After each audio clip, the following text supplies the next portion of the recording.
रियासी। गुज्जर समुदाय के सामाजिक संगठन सीरी मस्तान गुज्जर वेलफेयर फाउंडेशन ने मानवता की शानदार मिसाल पेश की।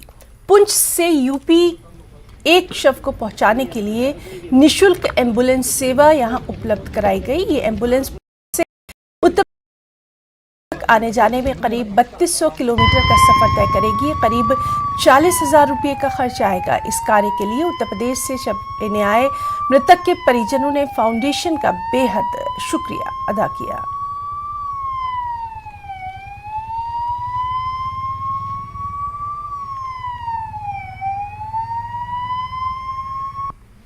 सीरी मस्तान गुज्जर फाउंडेशन से हम उनका शुक्रिया अदा करते हैं। इन्होंने हमको फ्री एम्बुलेंस घर तक डेड बॉडी पहुँचाने के लिए दिया। सीरी मस्तान गुज्जर वेलफेयर फाउंडेशन की एम्बुलेंस जो आज यूपी जा रही है, ये 60 किलोमीटर आगे सीतापुर जाना है। यहाँ पुंछ से 1600 किलोमीटर बनता है। वापसी आना जाना 3200 किलोमीटर बनता है। पहले भी हमने 2-3 बार वहाँ डेड बॉडी लेकर गए हैं। तो सीरी मस्तान गुज्जर वेलफेयर फाउंडेशन के ताउन से आज भी जो मुगल रोड में एक्सीडेंट हो गया था, एक ट्रक ड्राइवर की डेथ हो गई थी, उसी के सिलसिले में आज हम जा रहे हैं। 3 दिन बाद वहाँ पहुँचेंगे और फ्री ऑफ कास्ट जा रहे हैं। इसमें इनसे कोई पैसा नहीं लिया जाता।